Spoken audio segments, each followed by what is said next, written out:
Raise your hand. Start with Dan Rubin on your right. Coach Dan Rubin from BCEagles.com.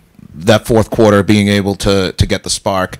I know you probably wanted it sooner, but what kind of sprung it in that fourth quarter and got the team going?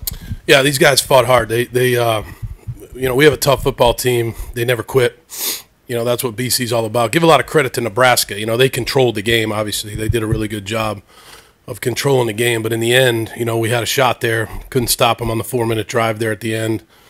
But got the block punt, kind of hung in there. Had trouble scoring in the red zone. I thought we moved the ball pretty well, but we had trouble running the ball. We had trouble scoring in the red zone. So, like I said, give Nebraska a lot of credit. Right here on your left, Coach. Coach, you made a great comment. 4.0 Sports Media Marvin Chambers. You made a great comment about resiliency. All year it's been a tough season for you guys.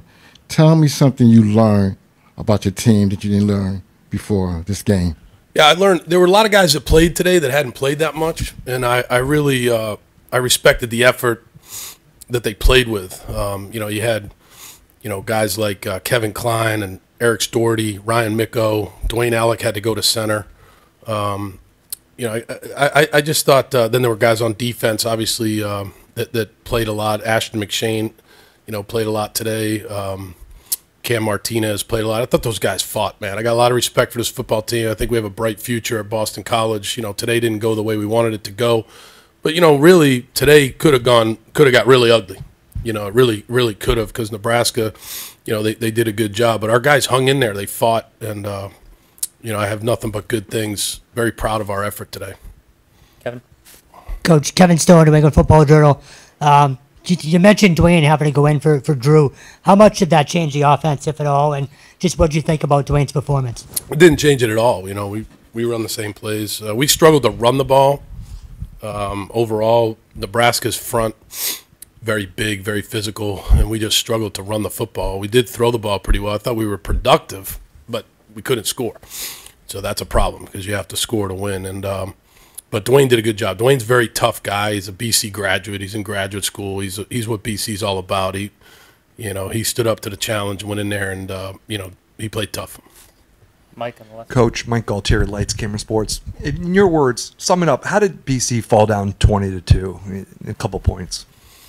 Yeah, I mean, look, we went for it on fourth down a few times. I decided to do that. We were having trouble kicking the ball, so I didn't want to kick it. We were in that area where, you're either going to plus 50 punt it, which we could have done, but we're not great at that, or try to kick a 50-yard field goal, which we're definitely not ready to do that. And so, I went for it on fourth down and probably put the defense in a couple tough positions. But, look, Nebraska did a good job. We had trouble running the ball, had trouble scoring in the red area. We moved the ball. I think at halftime, we had the time of possession, we had the yardage, but didn't have the score. So, it was just a combination of things.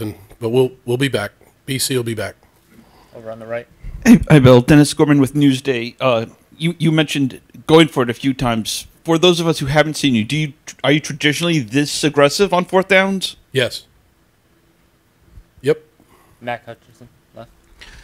Hey, Coach, I know the game's really fresh in your mind right now, but just thinking, right after the game, is there anything that comes to mind immediately going into the next season that you need to improve and looking to 2025? Yeah, I told the team, there's different categories of players.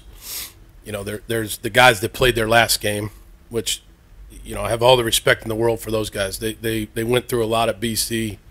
They bought into what we were doing when we got here, and they were great leaders. Played their last game, played their hearts out. And then we have guys that are coming back next year that, we feel really good about. A lot of those guys got a lot of playing time today that they hadn't gotten all year, and I thought they hung in there. So there's a lot to build on. And then we have guys that are brand new that did not play in the game that just arrived here, a week ago. So, it's transitional period in college football.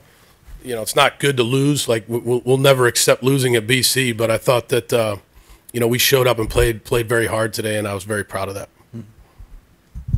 Right here on the left. Coach John Schwartz, Yankees Magazine.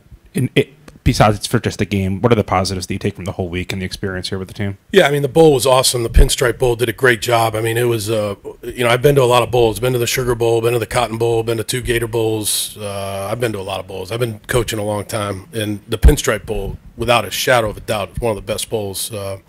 Just the people that we worked with and everybody from Mark Holtzman on down just did a really good job of having some events for us, but also understanding that we were getting ready to play a game, and thought everybody was treated well. The hotel was great. Columbia University was great to let us practice there, and we thanked them.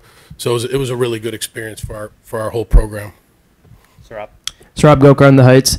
Got called for that late hit on Rayola at the end there. From your perspective, sort of what did you see? Obviously, it didn't seem like you agree with that call very much. No, I didn't. I don't know. I don't really want to comment on the officiating, if that is a good answer for you. Question on the right. Coach, Zach Gelb, Infinity Sports Network, to your right. Right here. Just wondering, obviously you were around Tom Brady. You've also clearly have gone up against a lot of good quarterbacks as well. Just what kind of stood out to you first time seeing Dylan Raiola live? Yeah, Dylan, I've known Dylan for a long time. Dylan came to the Alabama camp when I coached there. I got a lot of respect for Dylan. He plays the game very calmly, right? The game comes pretty easily to him. He's been around football his whole life. His dad was a great player. And he just does a good job of managing the game. He's got a great future in football. It was, getting to watch him on film, getting ready for the game, seeing a lot of great things from him. Talked to him right there at the end. Got a lot of respect for Dylan. He did a really good job today. Give him a lot of credit. Trevor on the left.